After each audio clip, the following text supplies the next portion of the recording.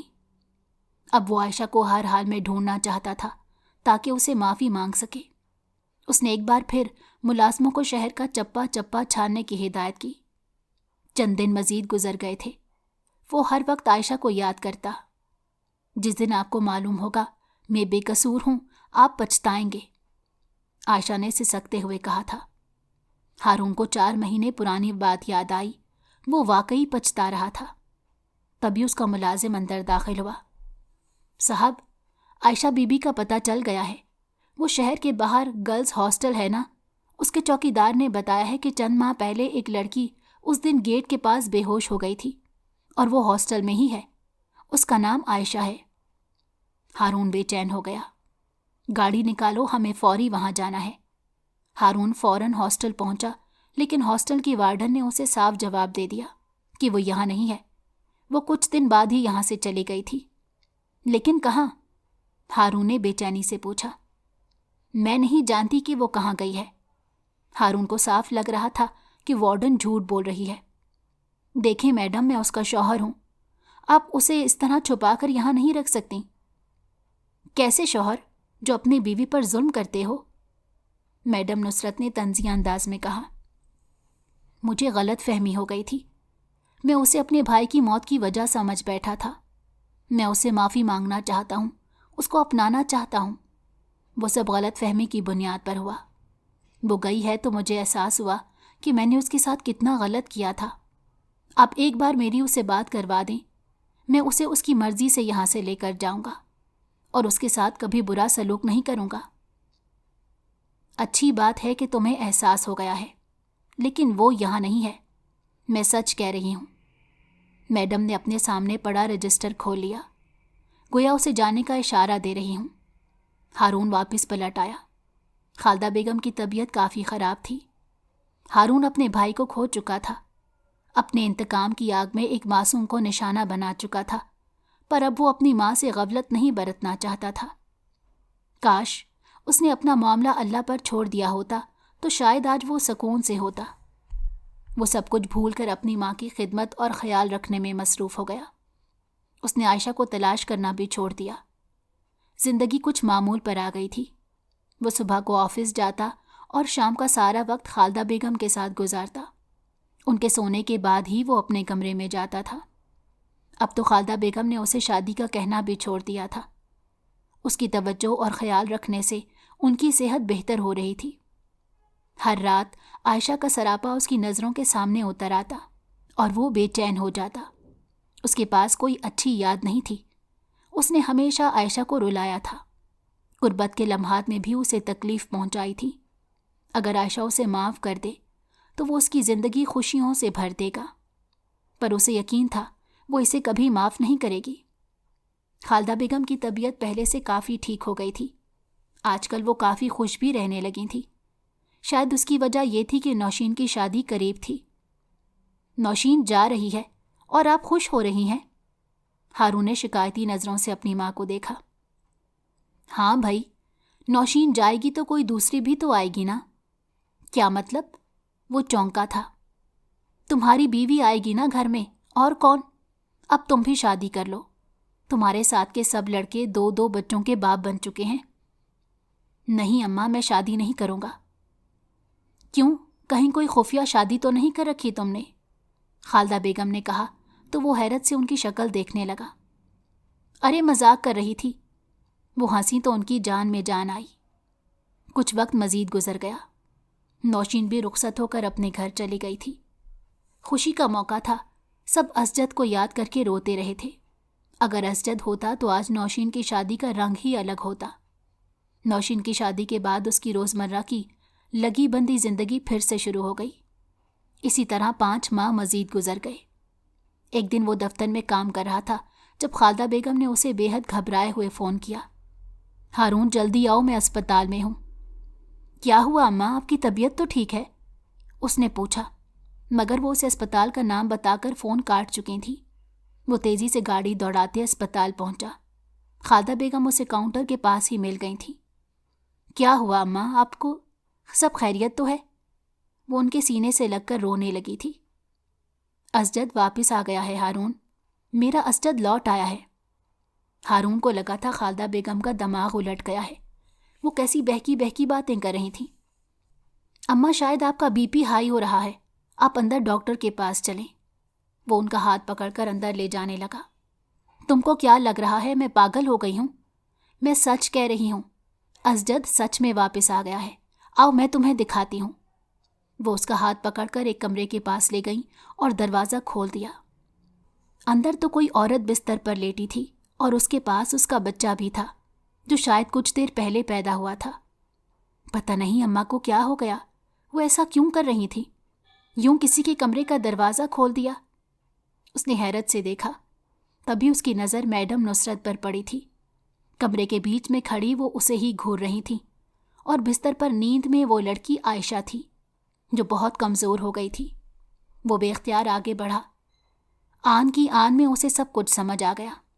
یہ عائشہ کا بچہ تھا، مطلب یہ اس کا بچہ تھا۔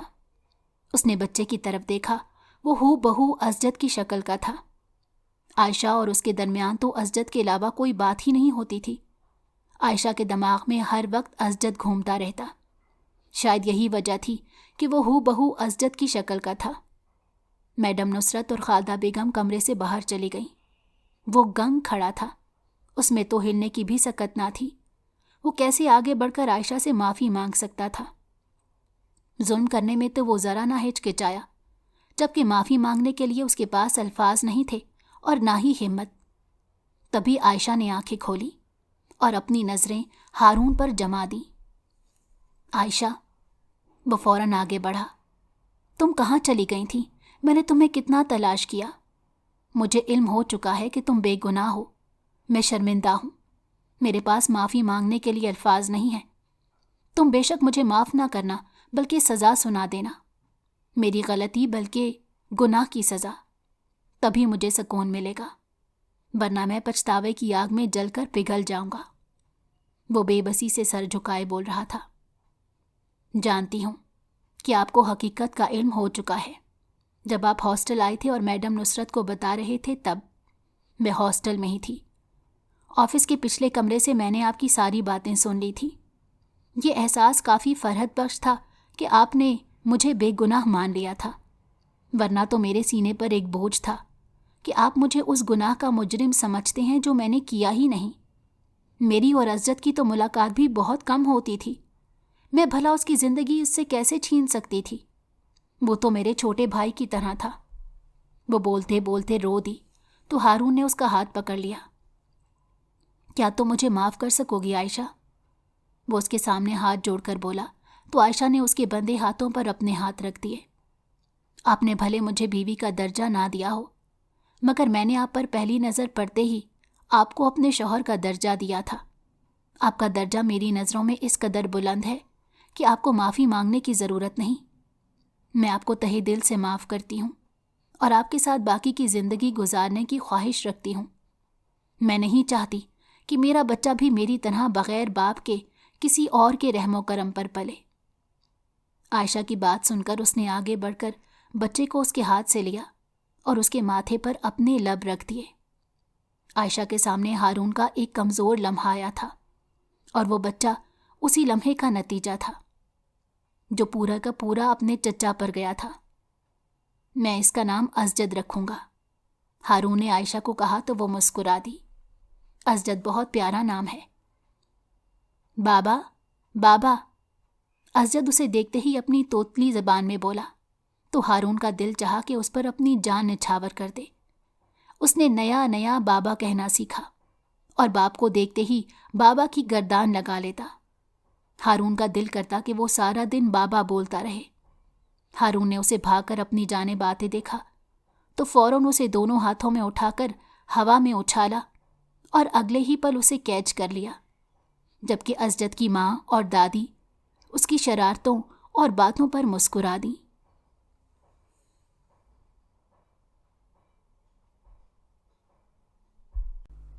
اگر آپ کو ہماری کہانی پسند آئی ہو تو ہمارے چینل کو لائک کریں اور سبسکرائب کر دیں۔ بیل نوٹیفیکیشن کو بھی آن کر دیں تاکہ ہماری آنے والی ہر مزیدار کہانی آپ کو وقت پر ملتی رہے۔